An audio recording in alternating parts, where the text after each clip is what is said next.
The hemming stitch is a very useful stitch when it comes to theater.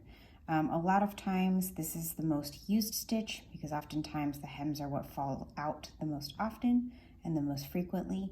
And so the hemming stitch is a very quick hand stitch that allows us to quickly hem up pants, keep them from dragging on the ground, or it's even on a skirt. That's a really great place to use the hemming stitch as well. This is also used by tailors and just people who do alterations and hem pants in general. This is a really useful skill all the way around. You're first going to want to take those 6x4 samples that I have you guys creating at the beginning. And again, you're going to want to create, just thread a needle, and this time you're only going to do one side, so you can kind of see I've left a little tail end here. With the hemming stitch, you want it to be as kind of invisible as possible. I'm using a contrasting color thread so that you guys can see what I'm doing, but in most cases you want to find a thread that will kind of blend into your fabric as much as possible, because you will see a little stitching row on the outside of the fabric. So the more it blends into the fabric that you're using, the better. So this is really on the inside of a pair of pants, for example, or a skirt. Oftentimes I'm hemming, or what I call folding, the hem.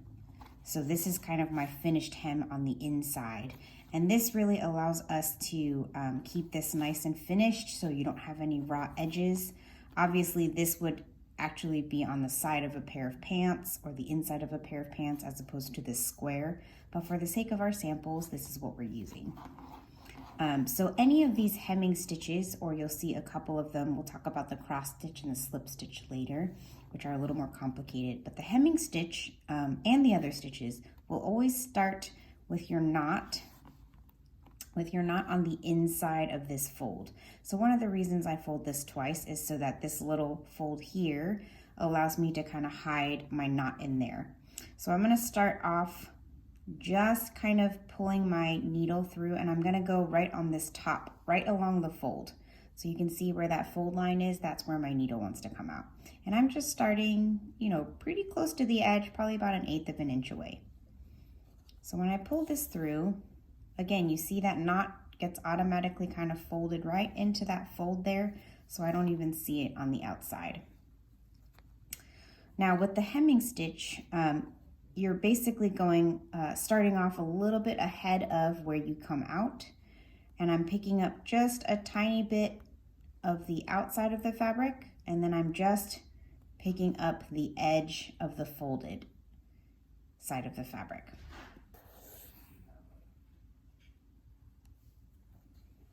And I'm always I'm trying to go an equivalent distance ahead of where I came out. Okay, so you'll start seeing I'm picking up a tiny bit of the above the fold and then just a tiny bit of the fold itself. And you can start seeing here that as I'm moving forward, you'll start creating a little kind of diagonal stitch all the way across. So again, coming in from the top above the fold, picking up the actual fold. So I'm kind of slipping and scooping up that fabric and then pulling through. I'm going to try and keep this distance as consistent as possible. I'm kind of eyeballing this distance, of course. If you want to pre-mark this similar to what you did with the running stitch and the back stitch, that's also an option so that you can make sure your stitches are more even all the way across. And we'll see in a second, I'm seeing all the diagonal on the inside of this fabric. This is again, the inside of a pair of pants, for example, or the inside of a skirt if you're hemming a skirt.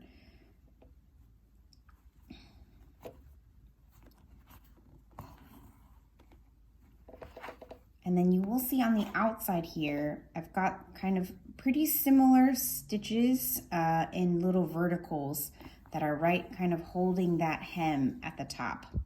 Okay, so the idea is that you want to try and keep these as even as possible. If I'm really being picky here, there's a couple that are probably a little longer than some of the other stitches. So you want to try and keep that as consistent as possible. And again, the more you practice this, the more this will get easier. The more you repeat this, the more it'll be more consistent. And then when you get to the end, of course, rather than going in front again and going through the fabric, I'm just going to go right back into that same previous stitch and just make a little vertical row or vertical stitch 3 times in a row. So normally you would actually tie a knot if this was a real pair of pants. For the sake of your samples, I'm going to have you just do the row of 3. That also creates a little bit more stability, so this won't just pull right out. And then at the very end, again, I'm just going to trim that end, and that'll be your hemming stitch. So hopefully that's an easy enough stitch. This one again is our starting stitch. Once we get to the cross stitch and the slip stitch, it'll be a little more complicated.